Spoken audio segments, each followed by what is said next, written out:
Hello, hello, hello, and welcome back to another episode of the Enricher Business Circle. I'm your host, Rick Draco Bennett, and I am super excited for our special guest on today. Today we have Wyatt Kelby, who is the co-founder of Apis Labs. Wyatt, welcome to the show. Thanks. It's great to be here. So, Wyatt, to kick the show off, generally we dive into the beginning origins of how you got started. So, could you tell the listeners more about yourself and then how you got started and what was your aha moment in developing your company? Sure. So I think that this story goes back about embarrassingly almost 20 years now. Um, while today I am the co-founder and co-runner of a tech company, I have a degree in liberal arts and I studied literature in college.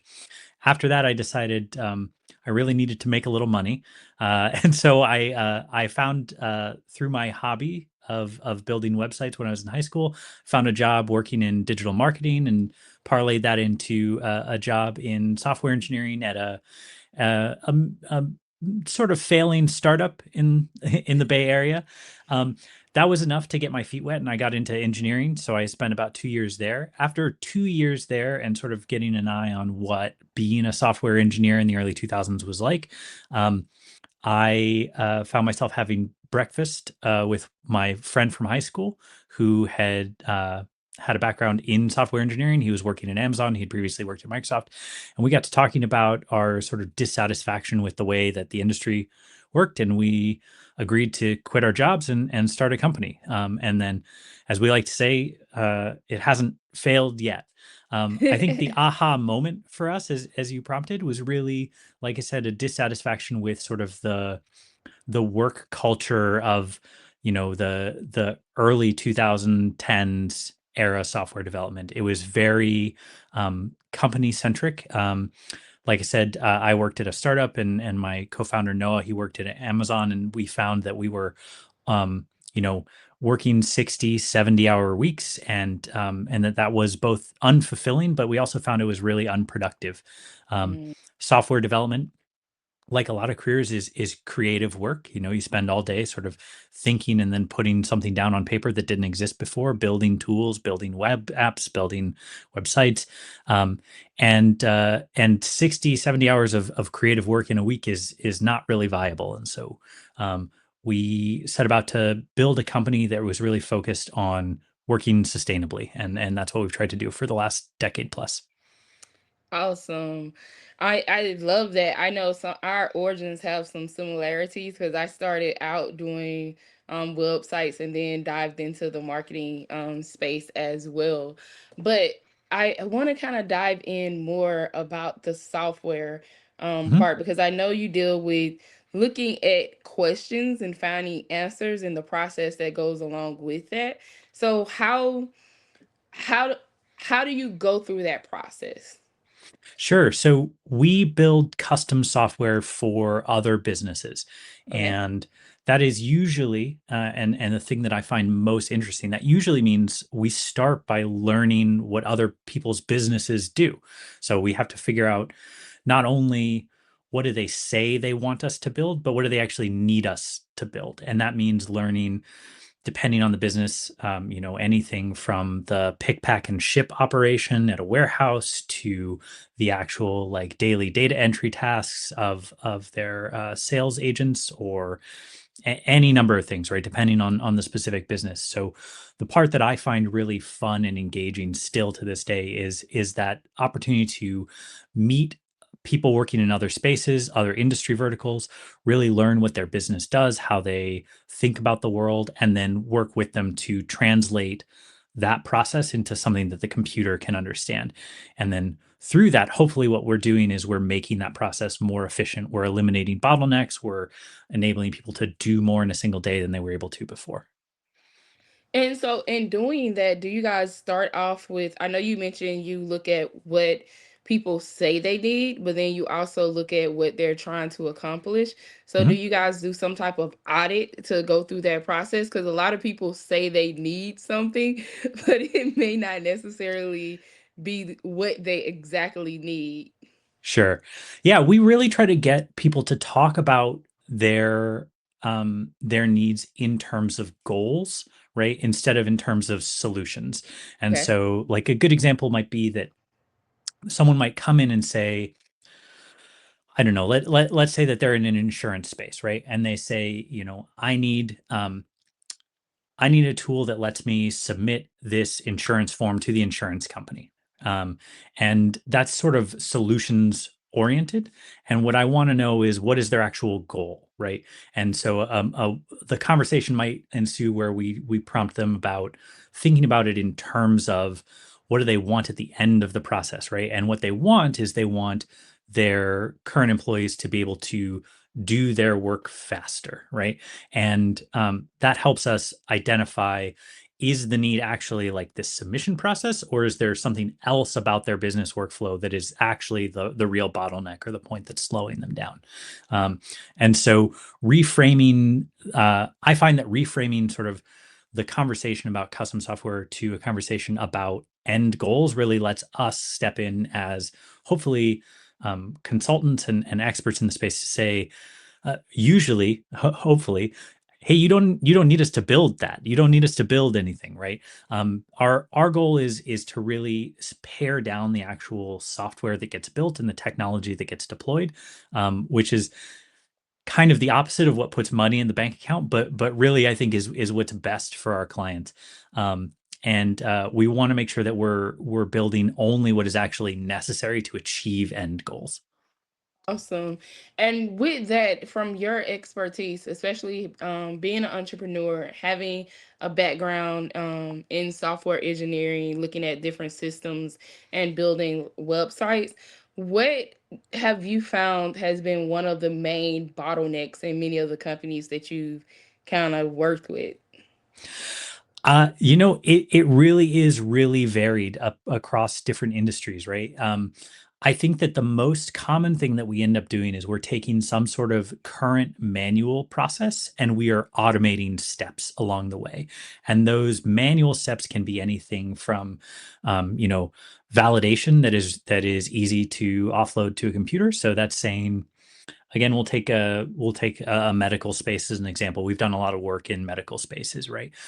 So you might get a lot of orders in from customers, and you need to make sure that all the order information is there, right? And so what we might have seen before we started deploying custom software for a client like this is that they have someone sitting in a computer, they open up the PDF they look at the PDF, they read, they make sure everything is there, and then they put it in the right Google Drive folder for the actual like processors to look at. Um, and that's the sort of task where that is a bottleneck for them because in order to do more volume, they need more people, right? They can't just make someone read PDFs faster, right? But that's also a really repetitive task. You're just opening the same PDF over and over again and making sure all the data is in the right place. And so, we might do something like we might go as far as replacing the PDF ordering process with a web form, but we might also look at something depending on how complex their process is. We might go as far as doing, some sort of automation and OCR so that there's not someone actually opening PDFs. But the other end of that, right, is we might have a space where someone has existing processes that are not bottlenecks by the process themselves, but bottlenecks by the off-the-shelf software. So something that I like to talk about a lot is um, the problem of the magic Excel file. We've seen this at a lot of businesses, right? Where there is an Excel file that has, all the processes that they've built up of running their business over the last 5 years, 6 years. The Excel file is now 48 megabytes. It takes 2.5 minutes to load. And, Excel is just sort of slowing down under the weight of how much data they've input into it. And so replacing things that are done with off the shelf software that work at the start of business that don't scale as a business grows and changes over time. So replacing those is another area where we find a lot of opportunity for alleviating bottlenecks by taking something that is built around things like Dropbox or Google Drive or Google Docs or Microsoft Word or Microsoft Excel, which are all great platforms and great applications, but really saying, your business is working. Let's make a tool that is focused exclusively on doing the right thing for your business, and taking Excel or Notion out of the equation. And I definitely agree. I still use Excel, but the way I use Excel is not the way I used Excel before. For me, I use Excel data as a backup because you never know what would happen with technology, and technology can crash at any time by a glitch. So I'll have like a backup saved on a drive. So if something does come up and they need like a document or some kind of information or data point, then we have those on some type of file, digital file, where we can keep moving forward just in case something does pop up, Yeah, versus just and putting everything in Excel like I used to. yeah. And like I said, Excel is a great piece of software, and a ton of businesses are started and run successfully on Excel. And we encourage a lot of our one area of our business is in working with non-technical founders, people who want to start a company. They have an idea for an application, they have an idea for a business, and they come to us and they say, I want to launch this app, or I want to launch this service. Like, help me build the software to do that. And a lot of times our advice to them is, before we start writing any code, let's make sure that this business works. Can you simplify this business down to something that you can do with just an Excel file, an email address, and your cell phone, right? And so, like, an example that I like to use of that is if you're thinking about something like DoorDash, right? You might say, I want to launch a competitor to DoorDash, so I'm going to need an app, and I'm going to need a website, and I'm going to need all these things, right? But you can simplify that business down to, I'm going to go put business cards with an email address in restaurants. They're going to email their order to me. I'm going to put that into a Google Sheet, and then I'm going to call my friends who have cars, and I'm going to get them to go deliver, right? You can really eliminate all the custom software from that process, and you can work out sort of um, the kinks or the bottlenecks that you might encounter with your business that are non-technical before you have to waste any time building code or building apps or anything like that. So I really do appreciate the off-the-shelf software for the role that it plays in starting and launching businesses. It's really where we come in, is as businesses start to scale and they start to feel sort of the slowness or the misalignment between the off-the-shelf solution and what their business does today, is when I think that custom software really, really helps play a role. And so what is your take on using AI to kind of find those bottlenecks, or to even put in systems of automations in businesses, because there are so many different AI platforms that are out there, and I think that people are going down rabbit holes because there are so many different AI platforms out there, and it's like, I guess I will use this expression, they're becoming kids in a candy shop, not Sure. knowing which AIs are really supporting their business, but they're just jumping on the bandwagon with different ones versus what really works. Yeah. So, I mean, AI, broadly speaking, presents a really interesting opportunity for a lot of things. I think it can be a very, very useful tool, but as you were just saying, it really requires some thinking about what is the right application for AI. A lot of times when we're talking to our clients, we get some version of the question of, right, can we add AI to this? And so I find that I spend a lot of my time these days talking to people about, what do you mean when you say AI, right? Because AI can be anything from the autocomplete on your phone, to ChatGPT, to a note-taking application that you run while you're on a Zoom call, to trying to full on replace human workers in previously, like, marketing or software jobs. And so, like, when you think about AI as a tool, if you want to try to add it to your business or add it to the suite of tools that your business uses, I think it's really important to think both, what do I mean when I say AI? What type of tool am I talking about? And then I also think it's important for people to think about, what is AI, the current generation of AI, really good at, right? And think about, is the task that I'm trying to achieve by adding AI to my set of tools a good fit for, like I said, what AI today is good at? Because there are some things that it's really good at, and some things that it's really bad Really at. bad And at. and so, you run into these sort of areas where, again, I'll draw an example, right? So, like, a thing that I think it's pretty bad at is just like independent decision making and thought, right? And so these stories are a little outdated now, but last year, the year before, you'd see people trying to add um, AI sales agents to their websites, and then people are able to easily trick the AI into giving them a 100% off coupon or free shipping or things like right. And so that's a bad use case. But you know what AI is really good at is like language translation, right? It's much better than the previous generation of translation tools, and so we've seen some of our clients be able to expand the language offerings of their platform, right? Translate their application into languages that they previously didn't have the budget to be able to do, because they're able to make use of AI tooling to do at least a passable version of translating their application. So finding that alignment between the things that the tooling is good at and what your business needs it to do is a really important part of that process to me. Awesome. I definitely agree. I know like for last year, one of the things that I was running into when it comes to AI was a lot of our clients were you trying to leverage the Google ad and they have AI in their system now, and some of them didn't have the ad budget to run it, and AI will automatically reduce the keywords to like the worst keywords ever, and it was not getting any type of impressions.